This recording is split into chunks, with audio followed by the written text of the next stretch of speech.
अनंत वक्ता कानूनी पिटारा के मैं और मेरा टैक्स में आज देखिए HUF क्या है, HUF बनाते कैसे हैं, किसके लिए एप्लीकेबल है, कब कब बनता है, इस पर जानकारी दे रही है चार्टर्ड अकाउंटेंट आशा तनेजा। जुड़ते हैं उनके साथ और जानते हैं क्या है HUF की सारी प्रक्रिया बनाने की। अगर आप हमारे चैनल पर नए हैं तो चैनल को सब्सक्राइब जरूर करें, साथ ही सोशल मीडिया के प्लेटफॉर्म फेसबुक, ट्विटर, इंस्टाग्राम पर फॉलो करें। फिर से नमस्कार, आज हम चर्चा करेंगे HUF पे। HUF माने हिंदू अनडिवाइडेड फैमिली, जो कि एक सेपरेट एंटिटी है। अनडिवाइडेड फैमिली मैंने जिसमें बच्चों में प्रॉपर्टी का बंटवारा नहीं किया गया है। हिंदू वर्ड इसलिए लगाया गया है कि अगर आप हिंदू हैं, सिख हैं, बुद्ध हैं तो आप HUF बना सकते हैं, और अगर आप पारसी, मुस्लिम या क्रिश्चियन हैं तो आप HUF नहीं बना सकते। HUF को वही टैक्स एग्जम्पशन मिलती है जो कि एक इंडिविजुअल को मिलती है। HUF प्रॉपर्टी की मालिक हो सकती है, HUF का अपना बिजनेस हो सकता है। HUF में मेंबरशिप जो है जन्मजात होती है। आइए आगे हम जानते हैं कि HUF में कौन कौन मेंबर होते हैं। नंबर 1, ऐसे लोग जो कि एक ही फैमिली के हो HUF फॉर्म कर सकते हैं। लीनियंट डिसेंडेंट जिनका एक एनेस्टर होता है वो इसका पार्ट होते हैं।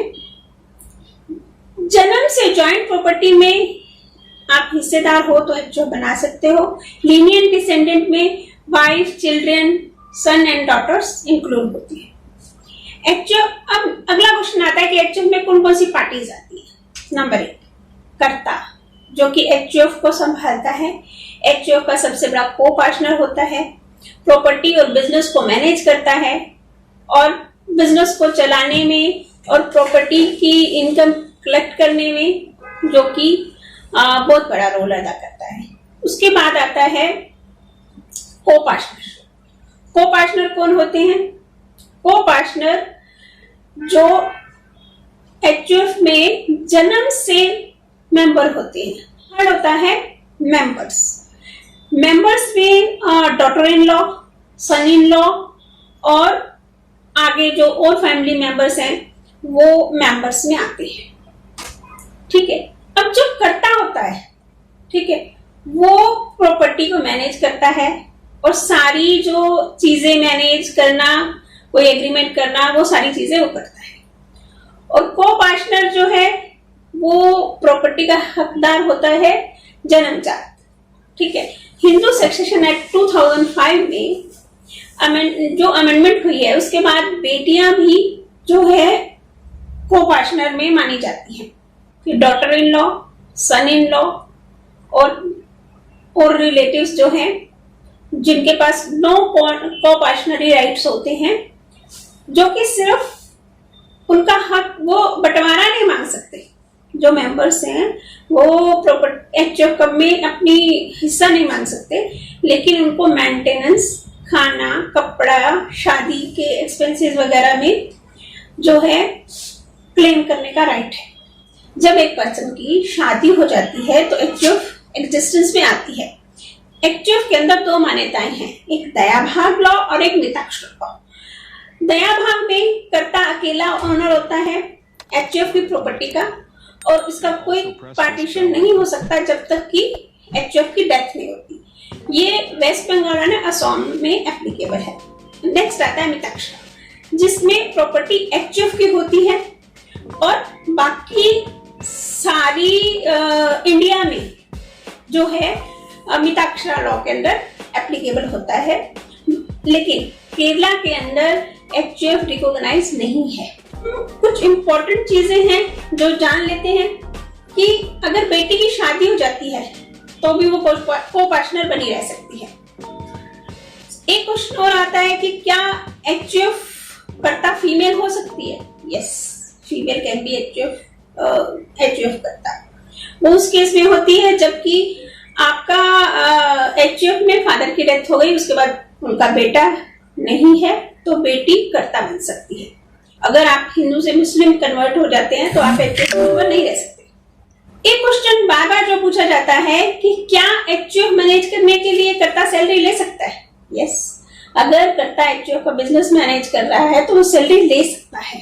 एचयूएफ बनाने के लिए हमें सबसे पहले एक एचयूएफ डीड बनानी पड़ती है कि कौन मेंबर्स है, कौन उसमें मेंबर्स रहेंगे, कौन करता है, कौन जो है को पार्टनर है, उन सबकी हम एक फॉर्मल डीड बना देते हैं। हालांकि ये लॉ में मैंडेटरी नहीं है, फिर भी हम एक डीड बनाते हैं, उसमें कैपिटल इनिशियल कितनी है ये सारी चीजें लिखते हैं, ठीक है। और उसमें हर जो मेंबर्स हैं, को पार्टनर है, उनसे एक डिक्लेरेशन लगा के और एक फॉर्मल सी डीड बना सकते हैं। हालांकि डीड बनाना मैंडेटरी नहीं है, बट बना ले तो अच्छी बात है। सेकेंड आता है कि पैन नंबर अप्लाई करना। जैसे इंडिविजुअल का पैन नंबर होता है वैसे एचयूएफ का भी पैन नंबर होता है। आप एक पैन फॉर्म भर के 49A के साथ अप्लाई करके पैन नंबर क्लेम कर सकते हैं, अप्लाई कर सकते हैं।